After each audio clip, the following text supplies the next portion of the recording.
Good evening, everyone, and welcome to this special public event at Blackwood Uniting Church, responding to Ukraine. For those of you who don't know me, my name is Michael Dowling and I'm the minister here at Blackwood Uniting Church. I warmly welcome everyone here this evening, whether you come here often or whether you are coming for the first time tonight. The Ukraine and the invasion of Ukraine has been on the minds of so many people around the world, including here in Australia. And we thought it was important to give people an opportunity in our local community to come together tonight and to express concern, to raise questions, very possibly unanswerable questions like, how is it that we human beings can be so awful to each other? To maybe learn something about Ukraine and learn something about the background to this invasion, but also to think about possible ways of responding in practical ways to assist the people of Ukraine. We're going to have a number of elements tonight. There will be a poem to start with, which I'll mention in a minute. There will be a time for reflection in small groups to talk about your own understanding of this conflict and perhaps experience with refugees, of which there are, I think at last count, something of the order of 5 million or more from this conflict. We'll have an opportunity to watch a series of video excerpts from a talk given by Stan Grant a little over a month ago, which gives some really excellent context on this invasion. We'll have an opportunity to hear from Leslie Walker from the Refugee Circle of Friends about some of the implications of exactly what it means when there is an exodus of refugees from an area, what it means for countries that they flee to. And there will be an opportunity for you to express your concerns, raise questions and the like.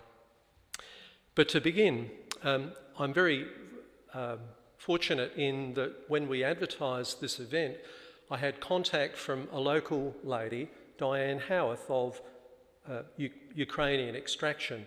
And Diane met with me and shared some wonderful information about the background of Ukraine, its rich and long history of this proud nation.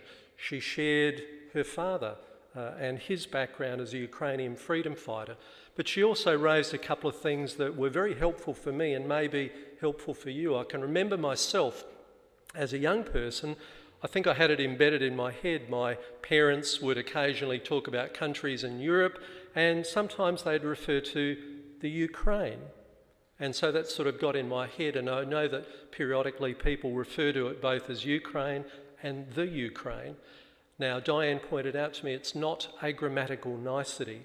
The term the Ukraine harks back from their time under the Soviet Union. It is a deeply insulting term. The country is Ukraine, not the Ukraine.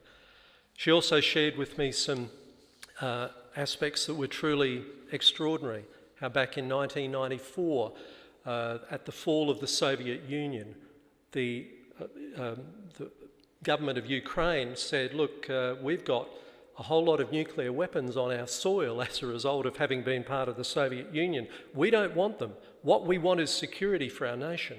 And so a pact was entered into between major powers, United States, the United Kingdom, Russia and Ukraine. And you can actually download, as I did from the United Nations website, the Memorandum of Budapest, 1994, which is Memorandum on Security Assurances in connection with Ukraine's accession to the Treaty on the Non-Proliferation of Nuclear Weapons. And in that treaty, signed by Bill Clinton, John Major, Boris Yeltsin, and the then President of Ukraine, assurances were given of the sovereignty of Ukraine and non-aggression against it. Just how much do those assurances count for now? The ideas of Boris Yeltsin of Ukraine having been always part of the Soviet Union are nonsense. Diane has shared again some rich information about the rich, long history of Ukraine, and it puts as a nonsense this propaganda by Vladimir Putin that it's always been part of Russia. We're going to open with a poem that Diane has kindly recorded. Unfortunately, she and her husband Graham couldn't be with us tonight, but she's kindly recorded this poem. Hello, my name is Diane Howarth, nee Chemney. My maiden name comes from my Ukrainian father. My name is literally Diane translated, Chemney actually means my maiden name. My father was from a small village between Lviv and Ivano-Franko. He left home at 18 as a Ukrainian freedom fighter to fight against the Russians at the start of World War II. Following the war, he was displaced to England, where he met my mother, and together they immigrated to Adelaide in 1957 with 4-year-old me and my baby brother. Ukrainians are great writers, and especially of poetry. One of the most famous heroes, modern heroes of Ukraine, is a guy called Taras Shevchenko, famous for his poetry writing. I've written this poem for Ukraine. It includes, in parts, sections of the Ukrainian national anthem.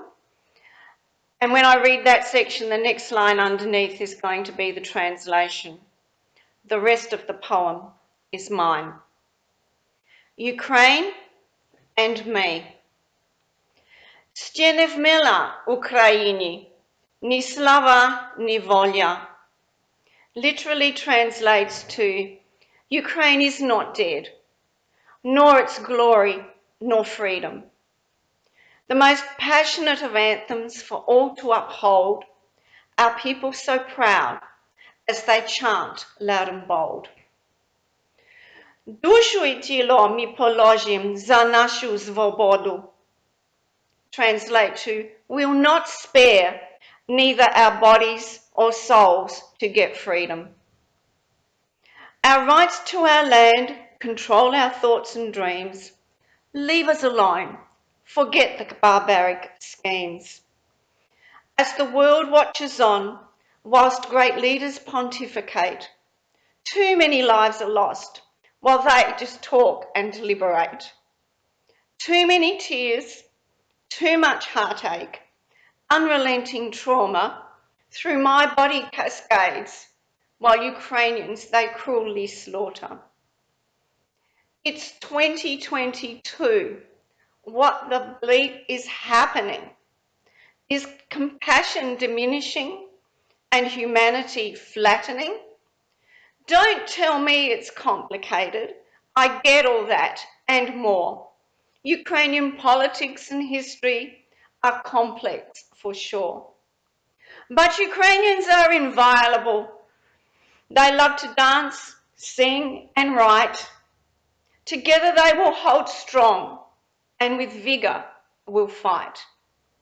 Just let us be free in our own country that we love. To laugh again amongst the sunflowers and give Putin the shove. Ще не вмела Україні, ні слава, ні воля.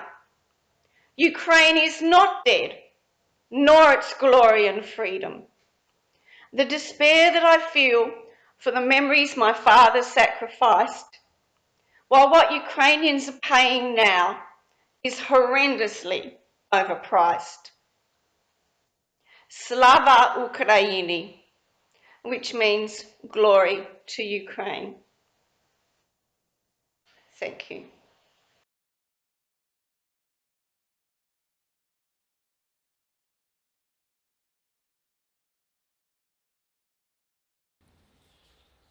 And thank you, Diane Howarth, for that poem. I believe Diane may well be joining us on the live stream at the moment. I'm going to introduce one of our members, Ashley Lower, who will lead us in the group session next. Ashley.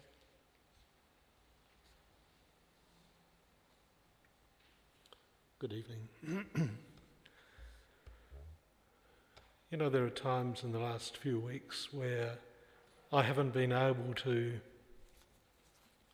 There have been times in the last few weeks where I haven't been able to turn on the television. So many images flash before us, each as horrifying or more horrifying than the one before. And not only is it the slaughter of the innocents often, it's the making of refugees whose minds are slaughtered by what they've seen. If you could bring up that image.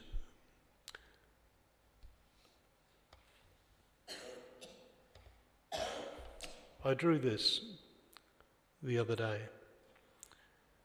and it could be called The Making of a Refugee. Can you look at that and follow the sequence from left to right and see if you can interpret what it means as it applies to all the images and all the facts that we've been confronted with.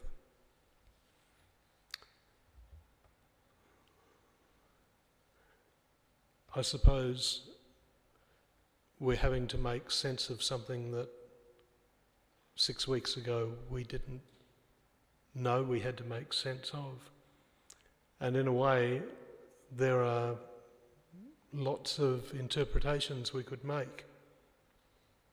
So can you take a moment and just take those 6 scenes in, and perhaps see if what you understand matches with the understanding of someone next to you.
So what did you understand?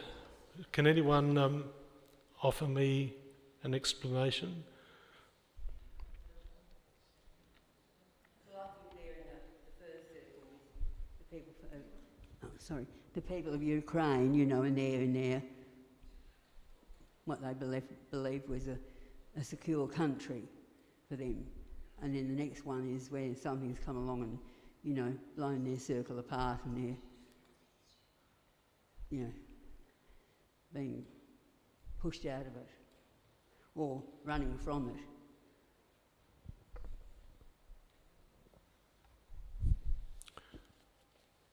I'll tell you what was in my mind, which may correspond to what you were thinking.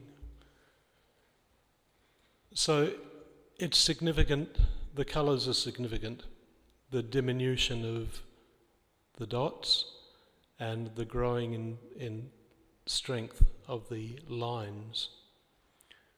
And so you have people in the first image inhabiting a country. They are dispelled, and you'll note that each time the number diminishes. They seek asylum, and only one is admitted, and of the 4 remaining, 3 survive. 2 are left in no man's land, and 1 finds himself or herself entrapped. You could read it the other way too, if you go from the end to the beginning. And I suppose with the poem that we just heard, we find through the lady who read the poem some of her story. And I'm sure when Leslie speaks soon, she will be giving you stories of people that she's found here and traced where they came from and what their experiences were.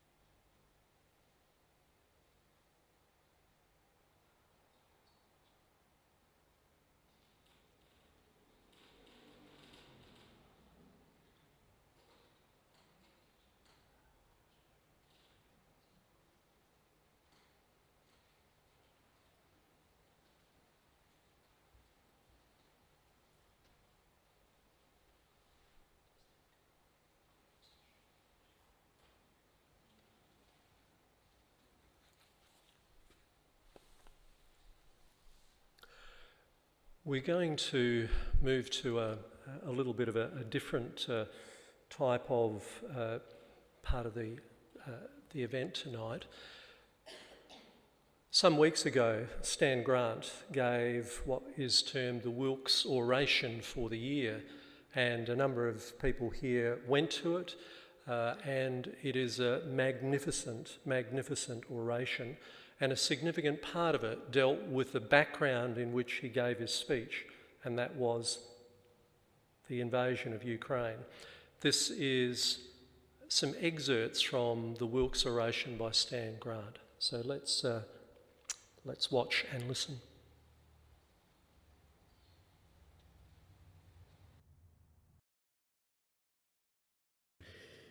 In my lifetime, nations have risen and fallen. The map of the world has changed. I was born into Cold War in 1963. I saw the Berlin Wall fall. As a reporter, I have covered wars across many lands.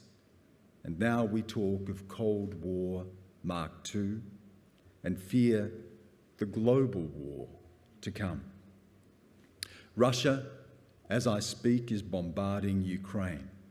There are warnings that Europe could descend into the most catastrophic conflict since the end of World War II. China eyes Taiwan and threatens to invade. And so much of our world is already ablaze in violence and war. That is the backdrop to my speech tonight. I want to take you on a journey into the world that I have seen up close in all its glory and far too often in all its terror. And I want to begin with a question. It is the most dangerous question I can ask you. Who are you? The most dangerous question. I have spent most of my life pondering this question. My search for the answer has taken me all around the world. Wherever I have been, up to 80 countries and every continent, I have found the same thing. The answer to that question, who are you, can determine whether one lives or whether one dies. I have stood in bombed-out marketplaces where the blood is so thick on the ground that it stuck to the soles of my shoes. The smell was so pungent I could taste it in the back of my throat. I've seen mothers picking the charred flesh from shrapnel holes in the walls to put into plastic bags because it is all they had left of their children to bury. Who are you? What a lethal question. From Northern Ireland to Rwanda to the Balkans, Syria, Iraq, Pakistan, Afghanistan, the United States, France, New Zealand, the Korean Peninsula, China, Russia. I could go on and on and on. Australia too. That question, who are you, has at various times, and particularly for my people, First Nations people of Australia, determined one's fate. Think of the conflicts of our age: Shia versus Sunni, Hindu versus Muslim, Catholic against Protestant, Israeli, Palestinian, North and South Korea, the persecution of Rohingya in Myanmar, the crackdown, what's been called a genocide of ethnic Uyghur Muslims in China. In every case, identity is critical. In every conflict that I have covered in 40 years of journalism, at the core is that lethal question: who are you? Right now, Vladimir Putin is holding a gun to Ukraine's, ipso facto, the rest of our heads. Why? Because of that question: who are you? To Putin, Ukraine is Russia. It is the core of Russian identity.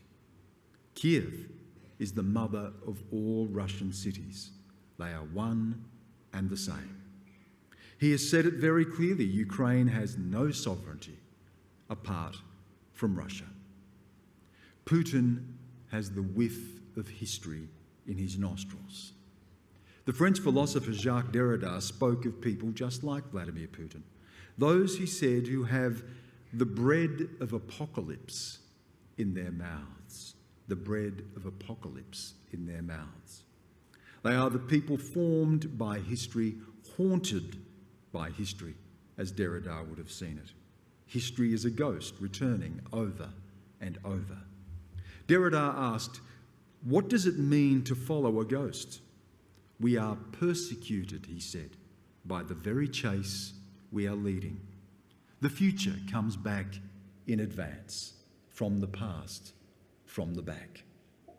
Putin is haunted by the fall of the Soviet Union.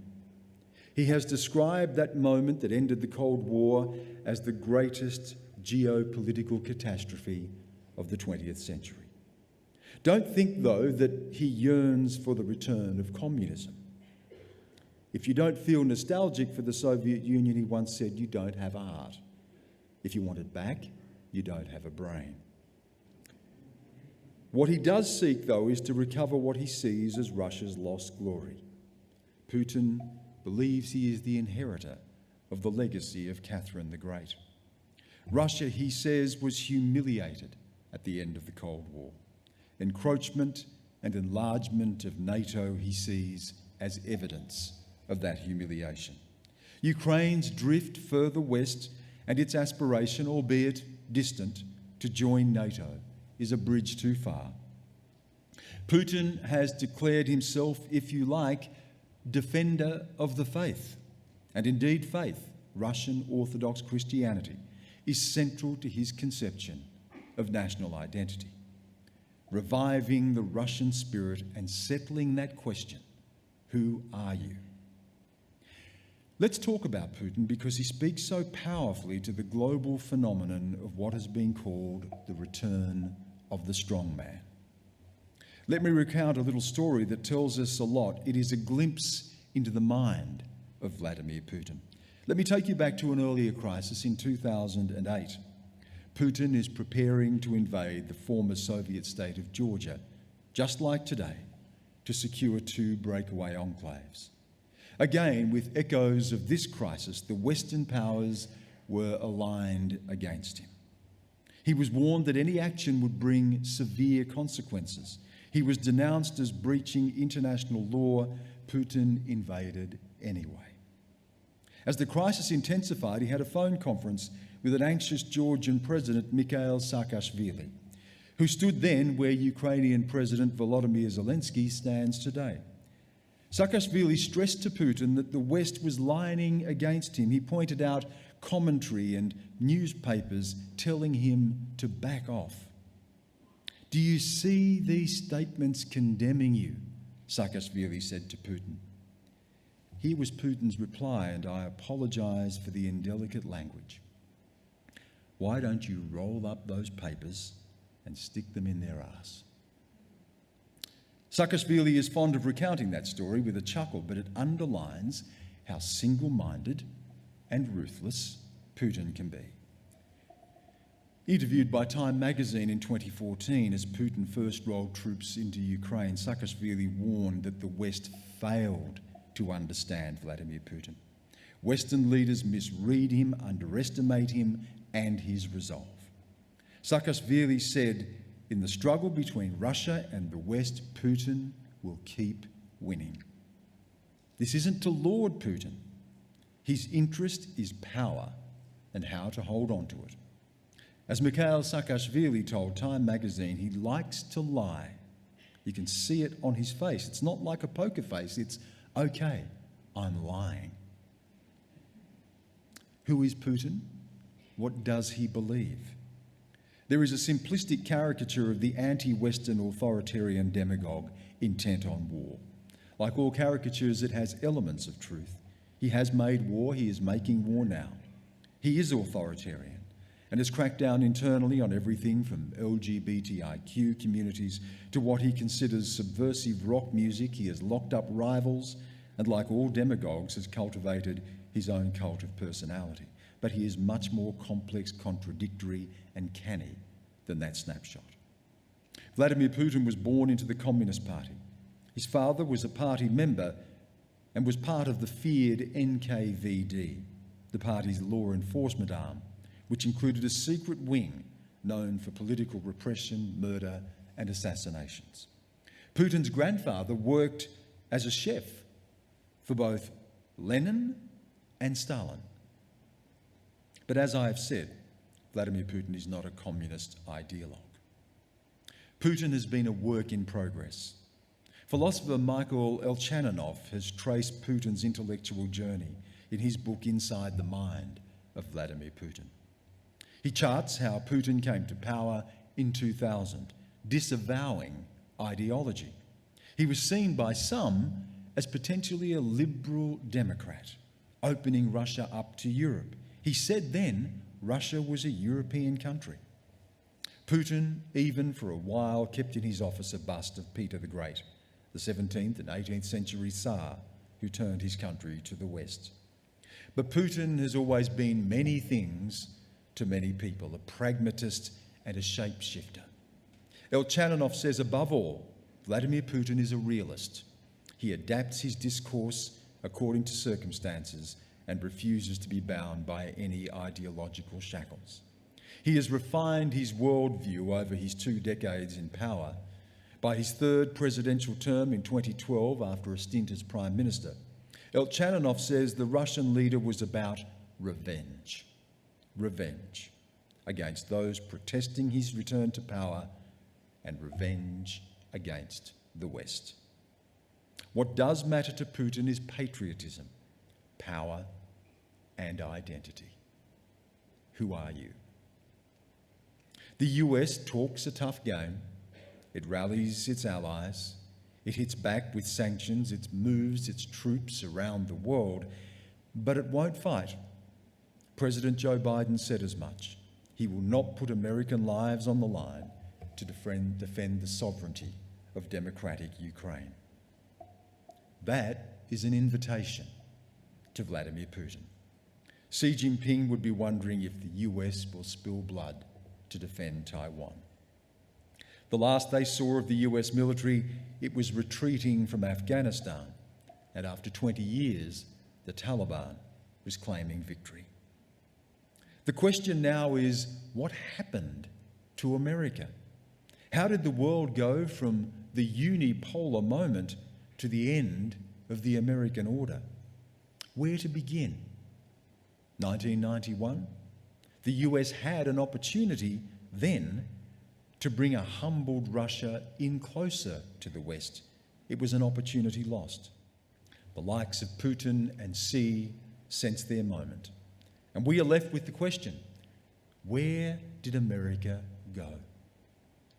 Presidents from George W. Bush to Barack Obama to Donald Trump said the US did not need to be the world's policeman. Now Joe Biden tells us America is back.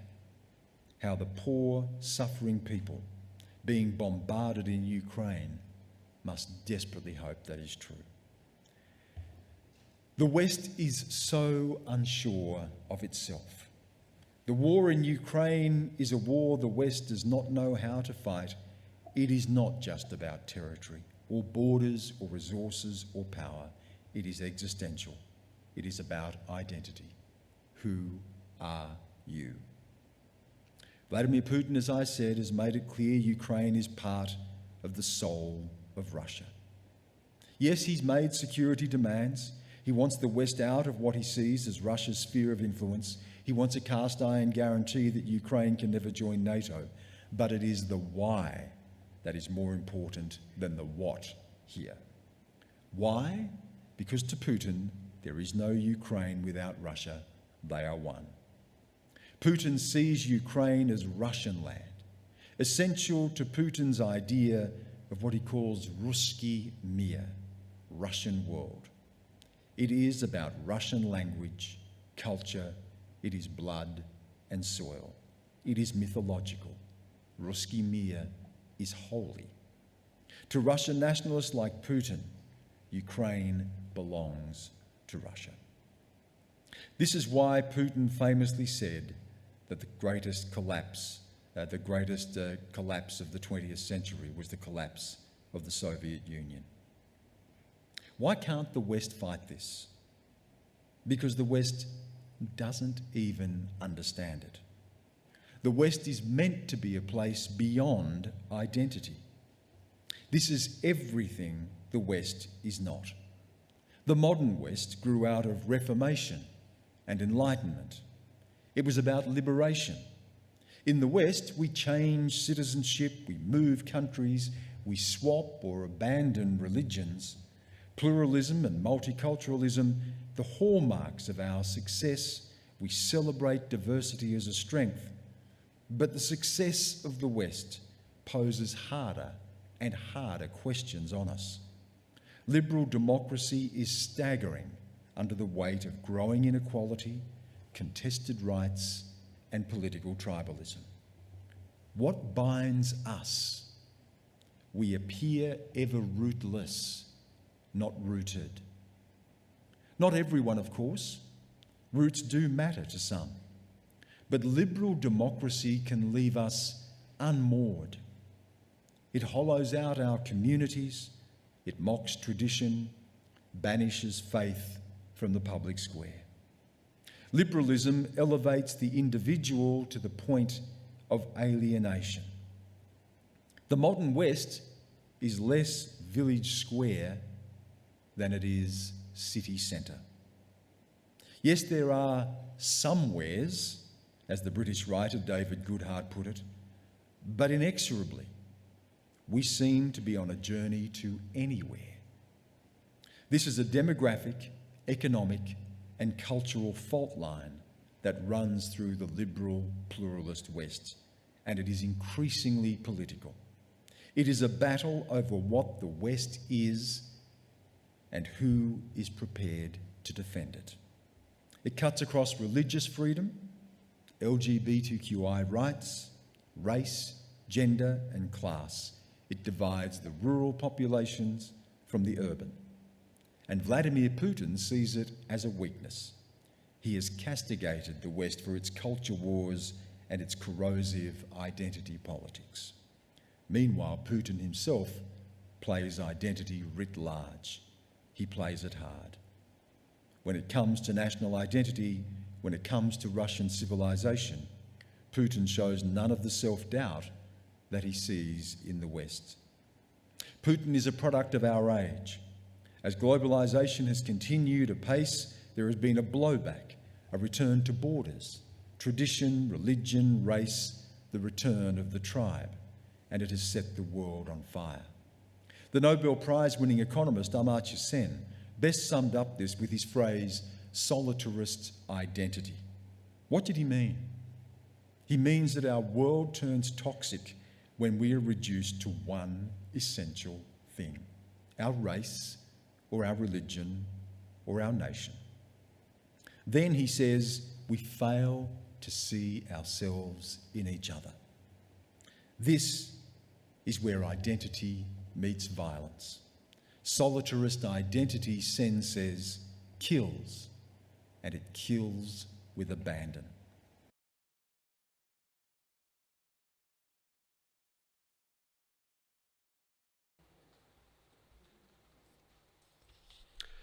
I'd like to now introduce Leslie Walker from the local Circle of Friends. Leslie.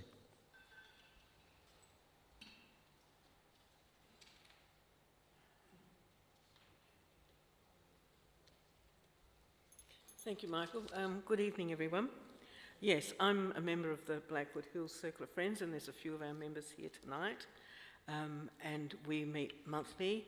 There's a brochure or flyer on your seats explaining a little bit about us and asking if you'd like to attend our meetings and hear more about how we support refugees.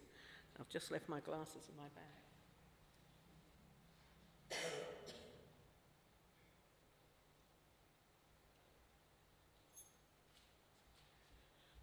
So my background is that through people who, similar to our members, who supported refugees way back in the Woomera and Baxter days, I started hearing about my friends visiting there. And so in about 2002, I started to take more of an active interest and help people who had arrived in Adelaide from Woomera, because in those days they used to put them on a bus and send them to Hindley Street to one of Polite's flop houses, I suppose, give them 2 weeks accommodation, and then they were on their own. So the first effort that I ever made was I was working with a woman who was corresponding through Julian Burnside's refugee list, and she was writing to Safar, and lo and behold, Safar announced early release. She found out Safar was not a lovely young woman, but rather a handsome young Iraqi man, and he came down on the bus. She introduced me to him because she was going on holidays, and she said, "I don't know, will you help him find a job and a place to live?" So there we were in the middle of winter, going for places to look after my working hours, and so fortunately, through a friend, we solved the accommodation, and later on he took up some teaching, but that was the beginning. So 20 years later, I'm sorry to say that I'm still doing the same sort of stuff, and for the people, the situation's really worse. So what I have to say is quite political, but what it is the reality for people who come as refugees. My experience is mainly with boat people, and at the moment supporting people who were on Manus Island and came to Australia through Medivac because they had serious illness or were having gestational problems and needed to come to Darwin to have their babies. Some of those babies now are 7 years old, and the family is still in limbo. Their health is quite poor, and the children are thriving, but the parents' situation remains very difficult. People in Nauru may well have been granted a residential status under Nauruan law because it was a clone of the Australian law. So those people who are living here are told that they will never settle in Australia, and they are fraught with anxiety and worry every single day of their lives. So when it comes to the Ukrainian people, I think hopefully they'll be a lot better off. And I've just been on the website, on the Facebook site, the last day or so, and it seems there's a great groundswell of Ukrainian people getting up and will welcome them and give them some foundation, which will be absolutely wonderful. If they come as a single person, in my experience, it's easier for them to find accommodation and club together and whatever, but mentally they can't share their anxieties or their worries, so married people generally do better. So I've been reading in the paper that the government is granting the Ukrainian refugees a temporary humanitarian concern visa, which is subclass 786 for those who know more about that. So it does give people some hope and some options, and the Department of Home Affairs website says the visa enables Ukrainians who are temporarily in Australia to work or study and access Medicare while they wait and see what the future holds. So also I read in the paper the family, one of these families here came on a visitor visa, so I assume that was already in train and they managed to get fast-tracked to get out here. But on a visitor visa, they would want to apply for the humanitarian one because on a visitor visa you can't work or receive Medicare, Centrelink or other special benefits. And people arriving without money or possessions are going to need the community organisations such as Circle of Friends to help. But for the temporary humanitarian concern visa, that's holds for 3 years. So in that 3 years, they will then need to, I'm assuming they will then need to prove that their refugee status is genuine. Now, for anybody who supports families in the immigration system, they'll know that is a very long and particular process that is very expensive to enter into and takes a long time before any results come. So the budget, the 2022 budget, referred to an additional 16,500 places has been set aside for refugees from Afghanistan. Now, as we know, we've had the Iraq War, we've had the Tamils come from Sri Lanka, we've had the Burmese or Rohingya people, and the Syrians and the Afghani people. So the budget didn't mention anything about the possibility of setting aside money for the Ukrainians. The Refugee Council of Australia said on the 30th of March, the budget includes cuts in allocations to settlement services. Settlement services are the agencies that help people settle into Australia and are awarded contracts by the Department of Home Affairs and casework. It's fairly minimal, but it gets them started. And they are independent agencies, Life Without Barriers, AIMS, and maybe the Australian Migrant Resource Centre. This RCOA, the Refugee Council of Australia, went on to say there's cuts to Australian Human Rights Commission and the Office of the Commonwealth Ombudsman, and modest increases in funding for torture and trauma services.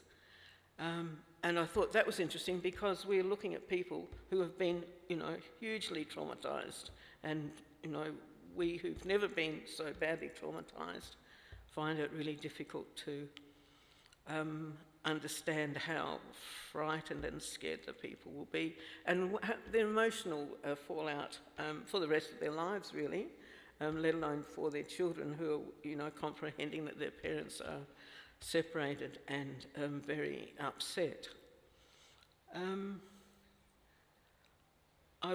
It does recall, and I have only to talk about boat people, but I can recall when the Inverbrackie Centre opened up, a meeting.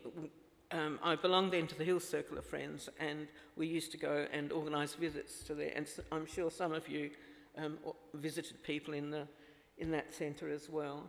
But I'm reminded of a Tamil family who came, a mother and 3 children, and it was one of those times when you look into someone's eyes and they are just so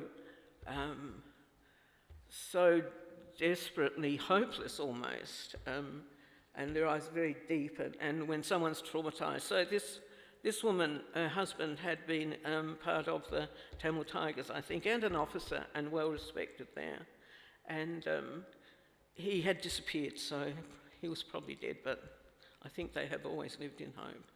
And so we're talking about 2012, 2013, and that mother looked at me, and I was by that time a well-known visitor there, and she said, "I've heard that you visit people, will you visit us?" And she had about a 14-year-old daughter, a 12-year-old daughter, and a son who was quite small. They'd come on the boat, they'd come by boat. The circle started to help them, but I do remember, this story has a happy ending. When they were released from Inverbrackie, they had community detention down near Marion Shopping Centre, and on the first or second night they were out, I visited, and the elder daughter said to me, "Where is the university?" Now they were on Diagonal Road, so it was just up the road, and this was about 5 o'clock at night, and I said, "Oh, it's not far away," and she said, "Can we go and look?" And so already she had in her mind, she was such a high achiever. Some people in this room will probably know her, and so she set her sights on that and ended up. I think she didn't quite qualify for the medical degree, so she went sideways to some sort of science degree. And she's now in the medical stream, and I have to get a drink.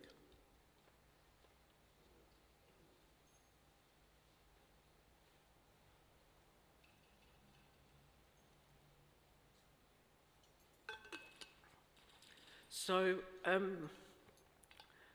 the people that girl actually they had fled when the Tamils were on the peninsula in Sri Lanka and were being bombed by both the Sinhalese government and the Tamil Tigers. And she drew pictures when I saw, with bits of human body in trees and really horrific stuff. And she's had psychological counselling for a long time. So I'm thinking of her situation when I think about the Ukrainian people. So it's not... The government will say, yes, we have a program, or we will plan a program to help these people, but generally it's not too generous, and really these people will rely on, the lucky ones will already have friends and relatives here. The single people may club together and pool their resources, but I think there will be a great demand on the community to help support these people, and we'll probably only hear about them through word of mouth. It'll be a friend of a friend, or unless you reach out. There's an association called the Association of Ukrainian People in Adelaide, so they've got a Facebook page, and be worth having a look at that if you want to get closer to the action. For desperate, so the support that is around is the Red Cross, if someone's facing a really dire situation, unemployed, not well, perhaps insecure accommodation, they have hardship money or emergency money for limited periods. Now this is $200 a fortnight for a single person, or $400 a fortnight for a family, so you can see that that's not very much, and it's limited to financial years. So I know people who are on that and been told, They may be unemployed or they may be too sick to work, that they have very little or no income, and that's all they've got until the end of the year. But hopefully it'll be ongoing to help a bit. There's the Welcoming Centre down at Bowden or Brompton, I always forget which. They will help with one-off payments for utilities. They have been paying the rent for a family that I've supported, that I support. That's $5.50 a fortnight. They'll pay it until the middle of this month. Then that family will need circle support or other support to continue to pay. The parents are both ill and have 2 little girls. They've been told by immigration that they must be self-sufficient. They're one of the Nauru families, and so they have cut off any benefits that they previously paid their rent on and managed reasonably well. The Australian Refugee Association will do one-off payments for usually utilities. Baptist Care have a range of community services, including for people who have risk of homelessness. And I talk about that because we know what the rental situation is like at the moment. And these people were coming, like my Iraqi friend from years ago, with no employment history, no references, and no income. So, you know, how bad can it get? Anglicare also assist people who are homeless or at risk of homelessness. Some of you will know more about this than me, but I'm just running through what these people may need, that sort of assistance after a little while. Vinnie's Refugee and Asylum Seeker Service down at Kilburn is a community service, and they offer financial assistance, accommodation support and rent and bonds. So then we come to Circles of Friends, and we are all volunteers. There's no paid staff. There's about 25 separate circles, all with a different focus. Some are church-based, some are community-based, some are around a refugee family that they've befriended. One circle raises funds just for education support for adults, helping them to get a leg up into employment and a better life. Some circles do a holistic approach, and that's kind of what I do. Is people need help with, you know, reading their utility bills, where to get payments for those. Anything from Centrelink or Medicare always requires instructions. If there's a hospital visit or, you know, a procedure, how do we go about that? Even yesterday, my friend is having a procedure, and now you've got to have a RAT test, a rapid antigen test, before you rock up the hospital. So her admission form says on the top in red, please do an RAT before you attend, and use this QR code to advise the results, or this great long line of link. So a person who has very little English, who is traumatised, who has enough trouble dealing, you know, daily and trying to overcome their anxieties, this is impossible. And I looked at it and I thought, jeepers, I don't think I can do this. And I looked at the QR code and it didn't help much. So I phoned the hospital and I said, you must have lots of people who have poor English. This is Lowell McEwen Hospital, who turn up. Maybe they don't have any IT skills. Do you do these tests at the hospital? And of course they do. But, you know, for a minute, it looked like, well, for 15 minutes, it looked like this was an impossible thing, and how do we get over this? So it's the practical support that people need, and it comes in all shapes and sizes. Currently, if I talk on behalf of the Circles of Friends, the demand for financial assistance is extremely high. And generally speaking, the need for rent and bonds and utilities seems to be growing and growing and growing.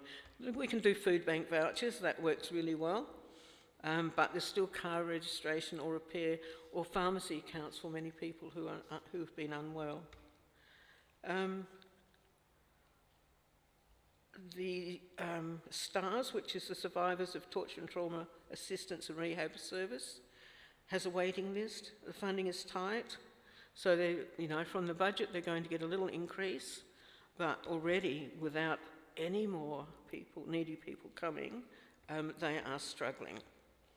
So, I don't feel very optimistic about people with acute trauma finding any counselling relief easily. So I should just finish with education. Education for the children will work really well. Young children have a right to public school placements, and some schools have a new arrivals program which works really well. Older children can access their public high schools, and young adults can enrol at a public senior secondary school at Theberton Senior College for years 11 and 12. And so that works really well. I'm reminded of my Vietnamese daughter, who I met in detention in Darwin in 2012, who studied there. When I met her, we were in a donga. They wouldn't allow me in to visit in the communal area. That's Baxter Housing. Some of you will remember Baxter Housing. And I went there. I got her name from a boy who had been in detention with her on Christmas Island, because you had to have the name of someone to visit. You couldn't just rock up. So I had Kim's name, and I took a tourist dictionary, Vietnamese phrases, and we sat in the donga and tried to communicate. That young woman said to me after a couple of visits, Leslie, do you think I could ever be a dentist? Because Vietnamese love dentistry and pharmacy and all of that, you'll know. And this girl has no English. She has no family with her. She has where is her future going?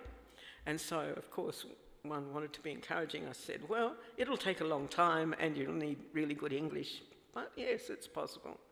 Well, that young woman, I attended her graduation at Griffith University about 3 or 4 years ago. And she is a fantastic dental technician and is never out of work. So, good things do happen with support. So I encourage you all, if you have a chance, to explore ways of supporting the people who are coming, who are going to need our help. Thank you.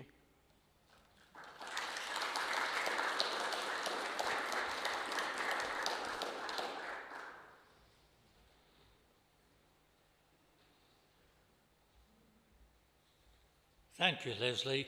You'll gather that she has been a stalwart for so many people over so long. It's most impressive.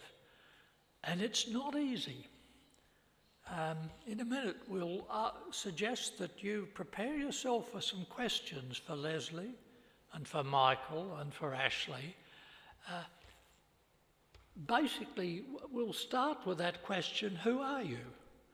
Which was the fundamental question for Stan Grant.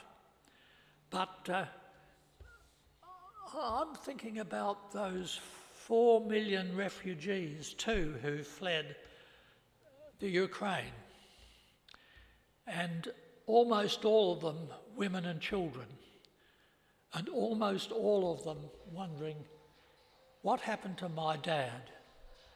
Where is my husband? What about my parents? Where is my brother?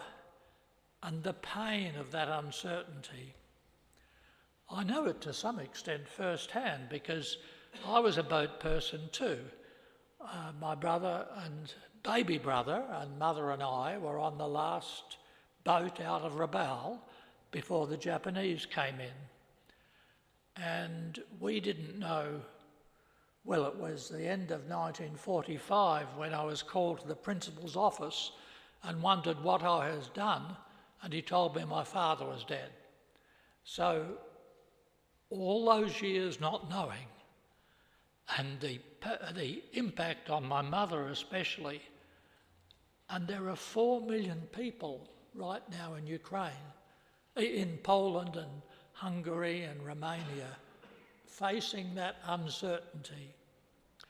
So what Leslie's doing for people once they come is absolutely crucial. But a question, that key question was, who am I? Or who are you? And Stan Grant said, what a lethal question. I wonder why that's a lethal question for refugees, Leslie. And I wonder if that's why that's a lethal question on the world stage, Michael. And I wonder, Ashley, why that's a lethal question often for children at school. Each of you, would you like to respond? And then after that, other questions from anybody else. But this is just to get you confident that you can ask a question. Well, I think the young man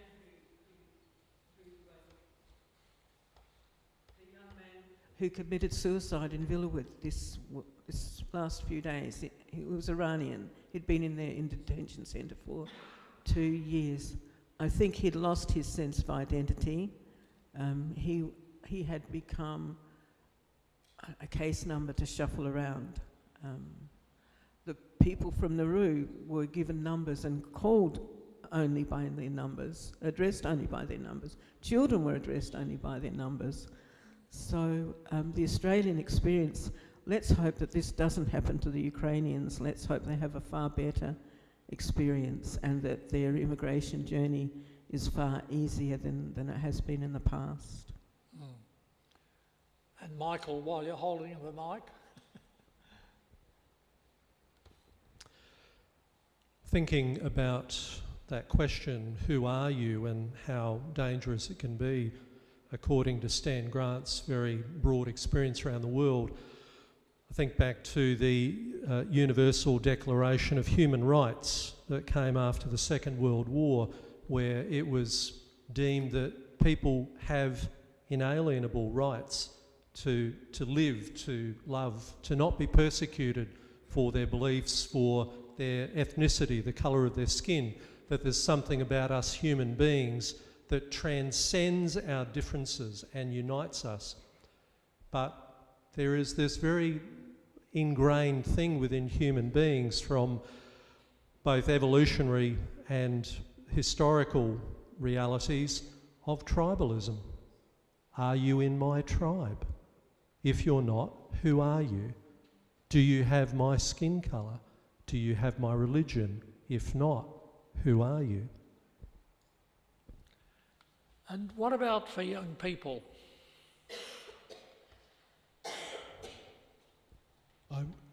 I went to a school reunion about 5 years ago, and I was approached by a young woman who had been in my class probably 38 years before, and she said, "I still remember that lesson."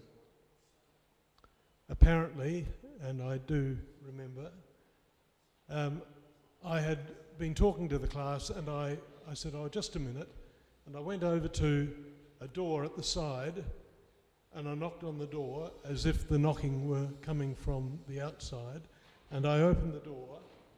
I went out for a moment, and I said, "Oh, look, I just need to tell you, there's someone outside there who's looking pretty forlorn and in need of a lot of help. Is there someone here who could take him home tonight?" And that came back to me because some weeks ago, when this began, this atrocity, I found myself glued to the screen watching it unfold, and it hit me hard. I'm a spectator, and I need to be a participant. I need to do something rather than just watch. And I think that there are young people are renowned for being enthusiastic and optimistic, and I don't doubt that, along with all of us here who are older than those who are in class right now, I don't doubt that they will rise to the compassionate cause. And I should have invited Lenona also, who's going to lead us in a reflection later. Do you have any comments there, Lenona?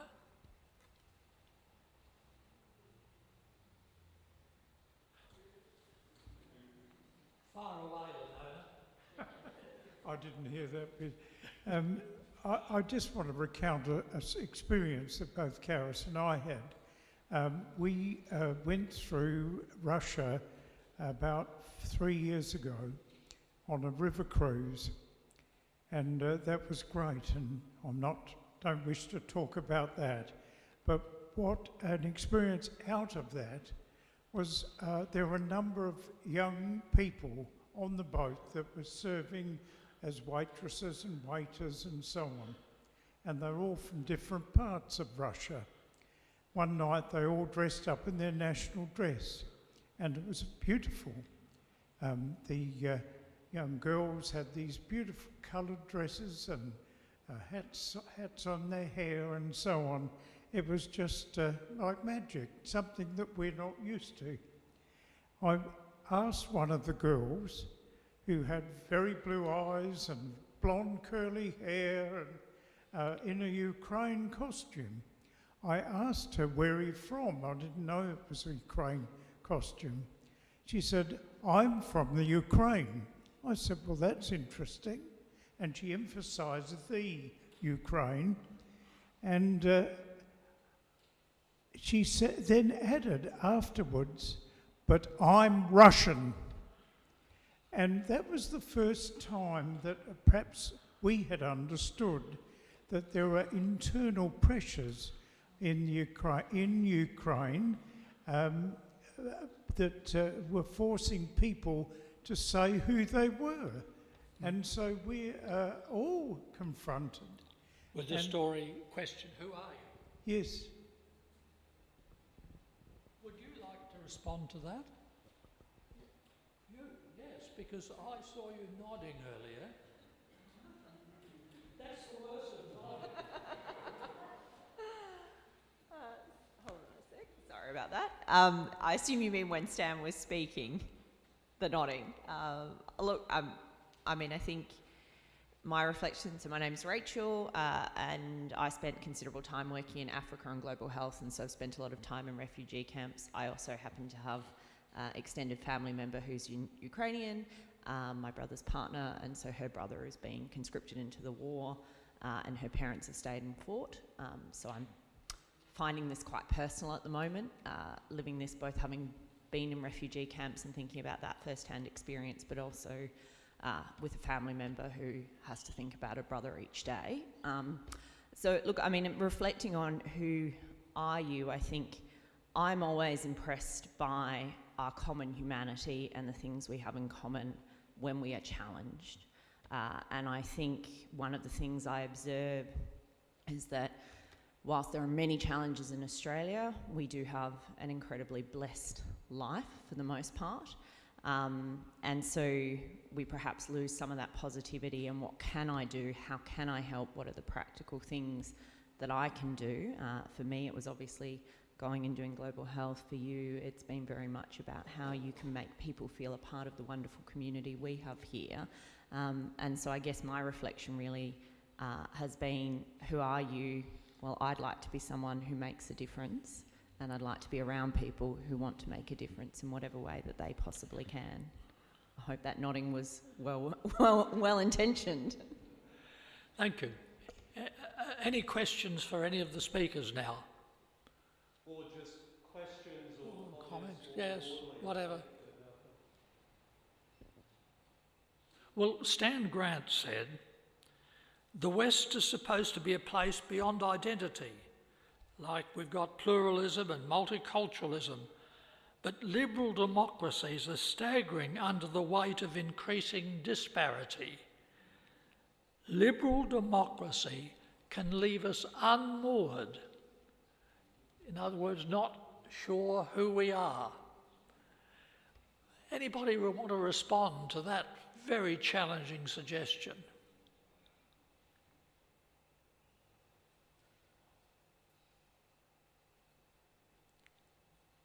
Please, over that side if we can.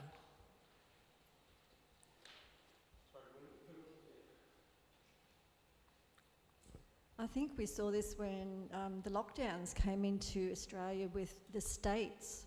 You know, it kind of put a wall between the states, and it kind of was you against us and we're not part of you. You know, it just felt like Australia was just kind of, blown apart. I don't know whether this has relativity to this, but that's how I felt with Australia at that point. All the borders closing, you know, you couldn't go out. It was just a kind of, look after yourself and not worry about anybody else. Or you could see it as you were looking after everybody else because you were locked down. But yeah, just that lockdown separation.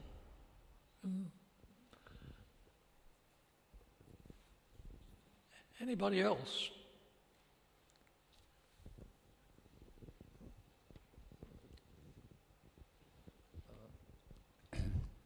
I came here tonight just to support my good buddy Ashley. I had no idea what it's actually happening, and I'm not supposed to be here right now anymore because of an appointment that I've got tonight. But I just want to quickly say something because I just realised how much I'm connected to what's happening tonight, and I had no idea before I came.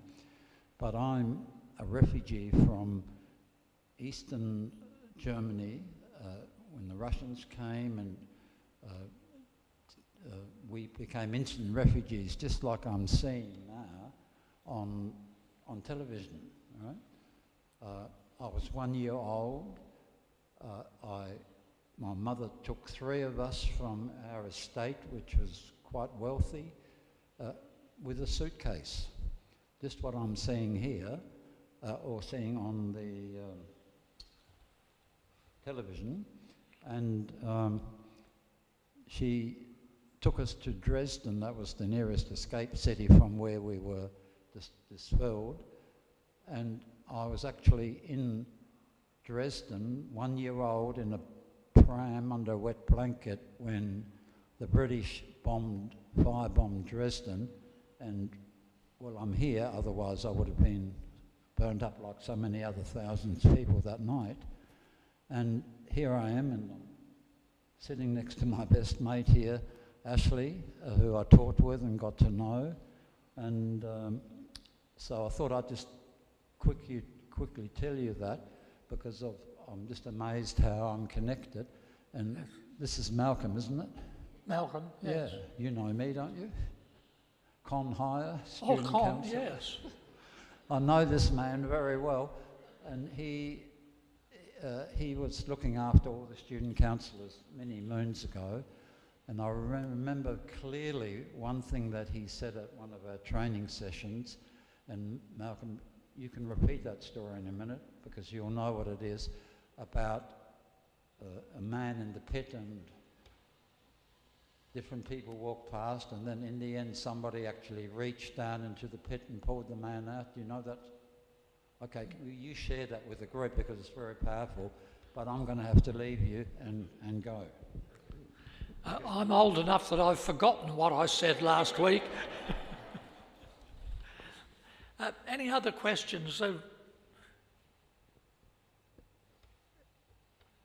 I was troubled by... somebody over here. Thanks, Leslie. The story that you may have told reminds me of the story about the starfish all stranded on the seashore. It's an old one, but I've used it a number of times. That there's thousands of starfish stranded on the sand, and there's the man and his, say, grandson walking along the beach, and the man picks up the starfish and throws it back, and the little boy says, "Oh, why did you do that? Like, you know, what's the use for all the others?" And he said, "Well, there's one that's going to be okay." I think that's a useful thing to think about quite often. It's a good story, yes. Anybody? Well, I'll give you another quote that I found interesting. In 1991, America had the opportunity to bring a humbled Russia into Europe, and it didn't happen. And it's not just all blame one way, is it? The West has something to answer for there. Any comments about that?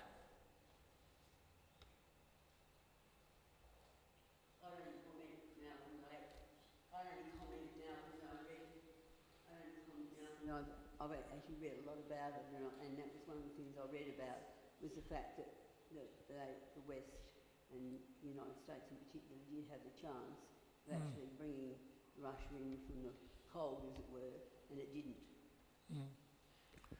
Yeah, that's one of those sad missed opportunities. Any other questions for Ashley, Leslie, Michael? There were so many questions that came for me out of what Stan Grant said. Then, in a moment or two, Lenona will speak to you. I know if you feel like me, you feel a bit helpless. What can I do? You will have found on the seats some Act for Peace, which has, it's linked with the churches, but they don't have any staff. They just send them to the countries.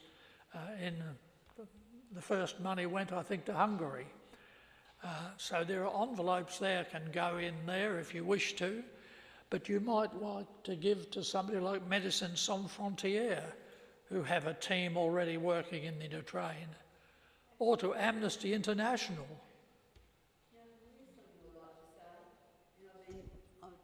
This is something I'd like to say, and I've been very moved by it. You remember Bob Roach? Okay? Yes. From our church. And when Zelensky spoke to the Australian Parliament the other day, he actually asked for bushmasters. And we all know what bushmasters mean as far as Bob Roach is concerned. Yes, so because Bob Roach actually resigned the bushmaster. And when it was his funeral, the army brought the bushmaster here. So when I thought about him asking for bushmasters, because nobody died in those bushmasters that he designed in Afghanistan. That is and there are many, many countries. Shows how the world is interconnected. Because yes, the bushmaster designed by two people actually, Bob Roach and another, but he was very much a local who died only last year. And the Australian government has promised some, and I think they may take some from Holland because they're already on the continent to get there quickly. But it shows how interconnected we are. But one more quote maybe about who are we. Stan Grant said, "The individual has been elevated to the point of isolation." Anybody like to comment about that quote? Do you think it's accurate? Does that reflect what's happened in our society in our lifetime? The individual has been elevated to the point of isolation.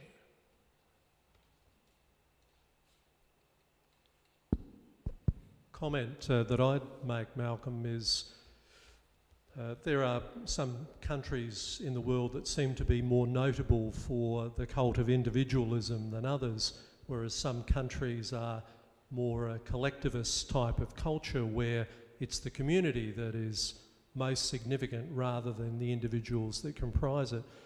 America is possibly one at the end of the spectrum where individualism and individual rights seems to be the critical thing, and we've seen particularly lots of protests over there about COVID and mandates and lockdowns, that it's my right as an individual not to have these things imposed on me, whilst forgetting about collective responsibilities. And I guess that individualism, whilst important to a degree, if taken to the extreme, can indeed isolate us from each other. We're no longer a community or a nation. We're just these individuals that cling to our own rights. Yeah, it was a challenging comment. Oh, good. Would you like to unmask? Oh, sorry. I forgot it was on. I think in one way that's right, that societies, particularly Western ones, have become very individualised, and that we honour those individuals and sometimes put them on pedestals on the internet and things like that. But I also think that there is a push for community. Let's look at community gardens, getting together and doing community things. Unfortunately, COVID has come along and that hasn't helped that situation. But I think that there is a push amongst certain younger people to go back to finding a community and being a community and doing things as a community. And I think that's really positive. Yeah, I think we should also think about that. Oh, thank you. That's a good note to close this session on, Michael. Yeah. And soon after, you will lead in Lanona. Thank you, Malcolm, and thank you, everyone, for participating so well in that discussion. And for those of you who didn't ask questions, I'm kind of with you, because a lot of this, I don't even know what to ask. I'm just perplexed by it. I'm just, how can this happen? And asking questions that are unanswerable. And I think there is a strong aspect of that, and sometimes just coming along and actually just sharing some of that confusion can possibly be helpful. On that practical side of things, Malcolm's mentioned a couple of things. Number one, which is the Act for Peace, envelopes and brochures that are here which you can contribute in a meaningful way. Others, as he mentioned, Médecins Sans Frontières or Doctors Without Borders. Another wonderful option which can be explored, and which Diane Howarth, the lady who shared that poem early in the process, told me about, the Association of Ukrainians in South Australia. You can make contact with them. Ask, how can I help? How can I be of practical assistance? And as Leslie so beautifully shared earlier, the refugee crisis in our world is multifaceted. It is here in Australia already. There are huge needs. And so there's a way of getting involved in that, to make contact with Circle of Friends from time to time. They do require donations of things, of items.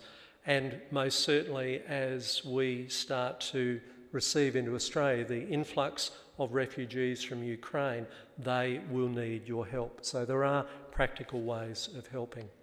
And I'm going to invite Lanona for our finishing session. Thank you.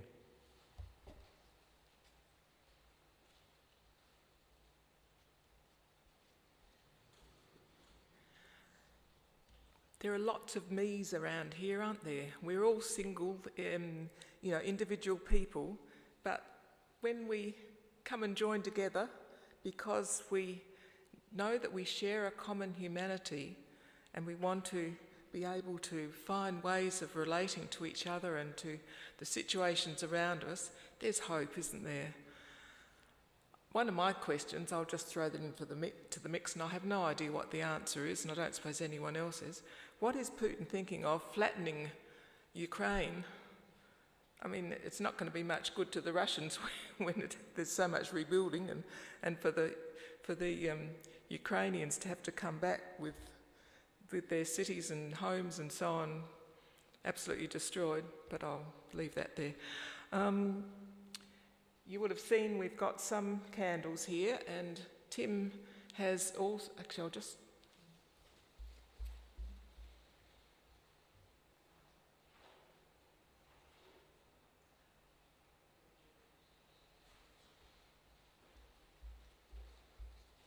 Tim Lee, who's hiding behind the back there, actually bought blue and yellow wax and melted it and has painstakingly poured it into these little, to make these little tea-like candles. Now the suggestion is that we now have a candlelight vigil. We were wondering if it was going to be too cold or too blowy or something outside, but if anyone wants to go outside, there are also these that are in, I've sort of tried to anchor the tea light candle at the base, and so they won't be blown out if you wanted to go and just stand out the front there, or you might just like to take one of these candles and light it. I've got some matches here, and sit with it or put it on the tray there with sand. You might like to take a couple of candles home with you, and maybe sometimes with your evening meal just light it and put it on the table as a way of focusing and thinking about the situation that so many people are in overseas. And not only Ukraine, there are so many conflicts around the world. So, and also through the door there, we have got a labyrinth spread out on the floor, and if anyone would like to, as a way of meditating, take your shoes off first, please, and go for a wander around the labyrinth, that might also be meaningful to you. So for this next half an hour, you can either take something home with you or light a candle and spend some time just sitting quietly reflecting, or go out the front if you want to outside the church. I would suggest these if you do that, because these might blow out. But so it's really over to you now.